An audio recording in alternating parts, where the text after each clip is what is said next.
अस्सलाम वालेकुम friends, welcome back to learn with Mariam. मैं उम्मीद करती हूँ अब तक की मेरी सारी वीडियो से आप भरपूर फ़ायदा उठा रहे होंगे और आगे भी आपको इससे भरपूर आसानी मिलती रहेगी साइंस को समझने के लिए, ताकि साइंस अब आप लोगों के लिए मुश्किल सब्जेक्ट ना रहे। फिर भी अगर आपको किसी भी टॉपिक में मसला हो तो आप मुझे कमेंट सेक्शन में बता सकते हैं।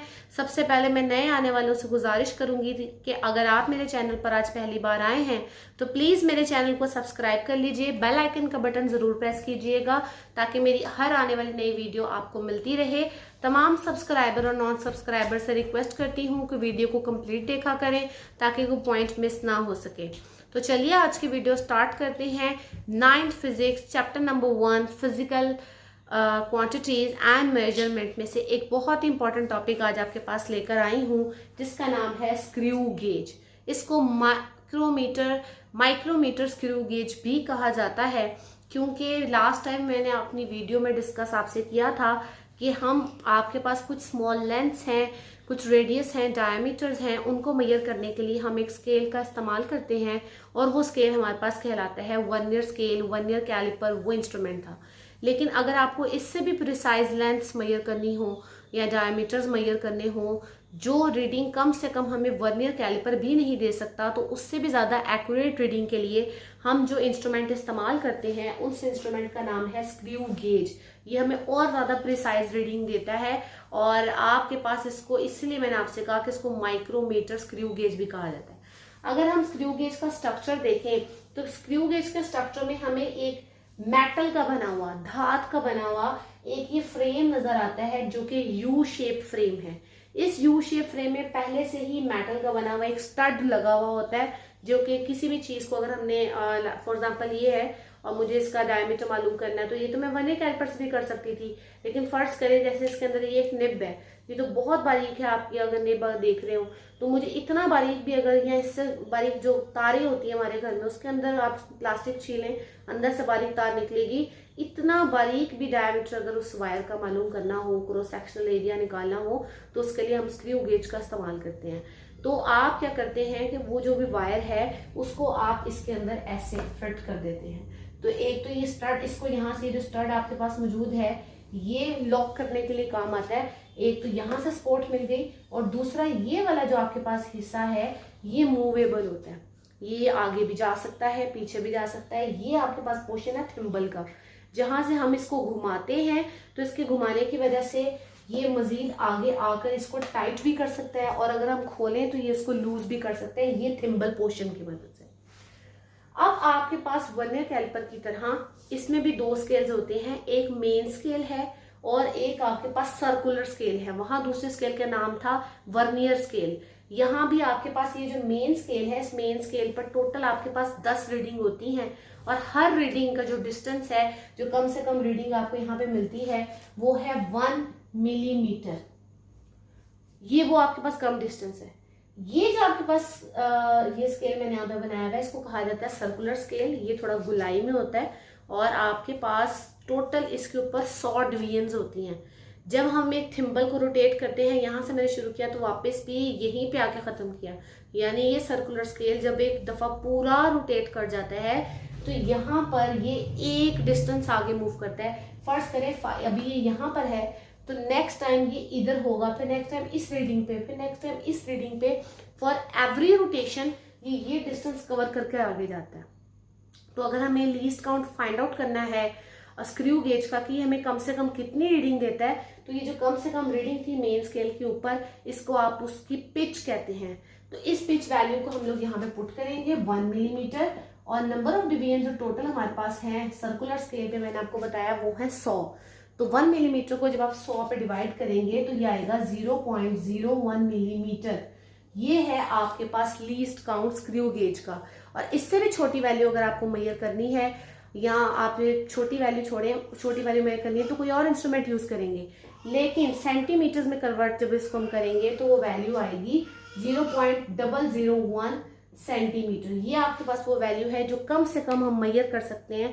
आप देख रहे हैं कितनी छोटी वैल्यू है कि इतनी बारीक मेजरमेंट भी हम स्क्रू गेज से ले सकते हैं। तो आइए आज आगे देखते हैं कि क्या स्क्रू गेज में किसी किस्म का कोई एरर हो सकता है। अब जब हमने देखना है कि स्क्रू गेज में एरर पॉजिटिव है या नेगेटिव है, तो ये दो छोटी सी डायग्राम मैंने आपके सामने बनाई है कि हमने वर्नियर स्केल को, जो स्क्रू गेज का सर्कुलर स्केल है उसको टोटली करना है क्लोज।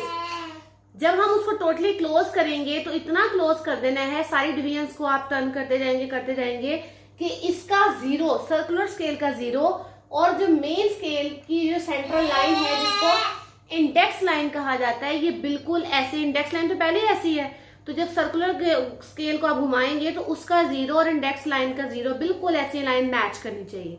अगर तो ऐसे हो जाता है तो आपका screw gauge, micrometer screw gauge बिल्कुल सही है। लेकिन अगर ऐसा नहीं होता तो दो पॉसिबल सिचुएशन आ सकती हैं कि ये रहा आपका इंडेक्स लाइन का जीरो और आपका जो जीरो है वो आपने स्केल टोटली बंद कर दिया, मजीद आगे रोटेट नहीं हो सकता, लेकिन जो जीरो है इस सर्कुलर स्केल का वो अभी नीचे है, यानी कि इतनी रीडिंग तो उसने आपको बताई ही नहीं। ठीक है, ये यहाँ पे स्टॉप हो रहा है, ये रीडिंग तो काउंट हुई ही नहीं है, जीरो तो अभी बहुत पीछे है, 5 से भी नीचे है, तो जीरो तो वहां पे नहीं पहुंचा। तो अगर इस तरह का एरर हो तो उसे पॉजिटिव एरर कहा जाता है। और आप नोट कर लेंगे कि कितनी रीडिंग, जैसे 5 से नीचे यहाँ पे 4 3 2 1 ये जीरो है, ये नीचे मौजूद है, ऊपर नहीं है, तो हम नोट करेंगे 5 10 15 16 17 18 तकरीबन 18 वो डिवीजन है जहां तक इसने हमें रीडिंग नहीं दी, वो डिवीजन हम नोट कर लेंगे कि भी टोटल इतनी डिवीजन है और ये रीडिंग हमें नहीं मिली। हम अपने फाइनल आंसर में इसको प्लस करेंगे और देन हमें वहां से हमारा फाइनल जवाब मिलेगा, तो ये कहलाएगा आपका पॉजिटिव एरर। और अगर ऐसा हो कि जीरो तो यहाँ मौजूद है लेकिन आपके सर्कुलर स्केल का जीरो आगे ही निकल गया है, और अगर वो आगे निकल जाए तो भी आप नोट कर लेंगे कि कितनी रीडिंग्स उसने हमें एक्स्ट्रा बता दी है, 15 रीडिंग्स तकरीबन। यहाँ पे आप देखें 0 5 10 15 इसके सामने आ रहा है, इतनी रीडिंग्स एक्स्ट्रा बता दी है, वो भी आप डिवीजन नोट कर लेंगे, देन उतना आंसर हम उसमें से माइनस कर देंगे, तो भी हमारे पास स्क्रू गेज का जो नेगेटिव एरर है उसको करेक्ट किया जा सकता है।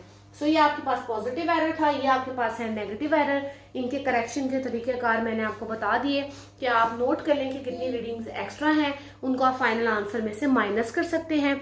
तो आइए इसकी रीडिंग लेना हम स्टार्ट करते हैं। अब सबसे पहले हम जीरो करेक्शन निकालना सीखते हैं। फर्ज करें कि हमें यहाँ पर जो मैंने आपको जिस तरह से तरीका बताया कि कितनी रीडिंग्स कम दे रहा है उसको काउंट कर लें। मैं फर्ज करती हूँ कि नंबर 24 डिवीजन जो थी वो उसके सामने थी और जीरो एरर अभी हम या तो ऊपर हो सकता है, जीरो यानी ऊपर हो सकता है, या नेगेटिव नीचे हो सकता है, पॉजिटिव हो सकता है, वो तो बात की बात है कि हमने प्लस करना है माइनस करना है। 24th वो डिवीजन थी जो जीरो के सामने आई और जीरो जीरो के सामने नहीं आया।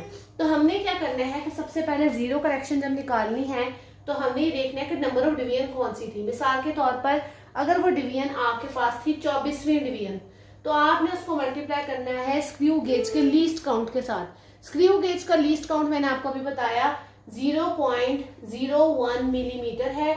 अगर आप सेंटीमीटर में यूज करना चाहें तो 0.001 सेंटीमीटर आपके पास मौजूद होता है। ये कहलाता है स्क्रू गेज का लीस्ट काउंट। अब क्योंकि इस वक्त हमने कोई चीज फिट नहीं की हुई स्क्रू गेज में, स्क्रू गेज को खाली बंद किया है और मेन स्केल की तो कोई रीडिंग है ही नहीं हमारे पास। मेन स्केल रीडिंग अगर मैं लूं तो वो तो रीडिंग मेरे पास जीरो है, लेकिन आपके पास जीरो जीरो के सामने नहीं आया बल्कि 24th डिवीजन जो है जीरो के सामने आई है। तो मैंने क्या किया कि 24th को उसके लीस्ट काउंट से मल्टीप्लाई कर दिया 0.01 मिलीमीटर से। ऐसा करने से ये जो वैल्यू मेरे पास आई है ये कन्वर्ट हो जाएगी। अब मेन स्केल रीडिंग तो जीरो थी, सर्कुलर स्केल रीडिंग जो है वो आपके पास थी 24th, उसको मैंने लीस्ट काउंट से मल्टीप्लाई किया तो वो आ गई आपके पास 0.24 मिलीमीटर। अब आपके पास यहाँ पे मिलीमीटर में सर्कुलर स्केल रीडिंग का जवाब आ चुका है। अब जीरो को मैं इसमें अगर प्लस करूं मेन स्केल रीडिंग को तो इस पर तो कोई फर्क नहीं पड़ेगा, फाइनल रीडिंग मेरे पास 0.24 मिलीमीटर ही रहेगी। ये मेरे पास है जीरो करेक्शन। अब डिपेंड करता है कि ये जीरो करेक्शन पॉजिटिव है या नेगेटिव। अब आपको देखना है कि वो जो 24वीं डिवीजन थी वो आपके पास तब थी जब जीरो नीचे था या तब थी जब जीरो ऊपर था। अगर ऊपर होगी तो वो जो आपके पास आंसर आया है इसको फाइनल आंसर में से आप माइनस कर दीजिएगा, और अगर आपके पास जीरो नीचे था तब यहाँ पर 24 लिखा हुआ था सामने तो आप फाइनल आंसर में इसको प्लस कर देंगे। तो ये थे आपके पास दो तरह के एरर्स जिनको आप करेक्ट करके यहाँ लिख सकते हैं। अब बात करते हैं, मेरे पास कोई बारीक सी तार थी, मैंने वो तार जो है वो जैसे कि यहाँ पे लगाई, ऐसे ये बारीक सी तार है और मैं चाहती हूँ कि मैं इसका डायमीटर जो है फाइंड आउट कर लूँ। तो मुझे अगर इसका डायमीटर फाइंड आउट करना है तो मुझे यहाँ से थिम्बल को घुमाना पड़ेगा, ये टाइटली से क्लोज करके जो है यहाँ पर टाइट बंद कर लेगा। अब मैंने ये देखना, जारी बात है डिपेंड करता है ना कि चीज कितनी मोटी है। अब मैं आपके पास थिम्बल को घुमाऊंगी, जब इसको ट्विस्ट करके टाइट करूंगी तो ऑब्वियसली ये पूरा सर्कुलर स्केल इसके ऊपर आ जाएगा, इस मेन स्केल को कवर कर लेगा। तो आपने यही देखना है कि जितनी इसकी मोटाई होगी उसके मुताबिक ये नंबर्स यहाँ से जाहिर होंगे, बाकी सारे नंबर्स यहाँ पर छुप जाएंगे। जैसे कि आपके पास अगर ये इतना हिस्सा रीडिंग वाला है तो ये सारा हिस्सा यहाँ से छुप जाए और सिर्फ इतना सा हिस्सा जो है ना वो आपको दिखे, इतना सा, ये जो इतना नीला पोर्शन दिख रहा है। तो आपने वो नंबर नोट करना है कि वो कौन सा नंबर आपको दिख रहा है। फर्ज करें तार इतनी बारीक है कि यहाँ पर आपको सिर्फ इस हिस्से तक जो है वो दिख रहा है, यानी कि 0 के बाद सिर्फ 1 पॉइंट, तो इसका मतलब है आपको 1 मिलीमीटर की मेन स्केल रीडिंग यहाँ पर दिख रही है। आपने नोट कर ली। आपने जब नोट कर ली, क्योंकि आपने तो तार यहाँ फिक्स कर दी हुई, आपको मेन स्केल से सिर्फ ये रीडिंग मिली 1 मिलीमीटर।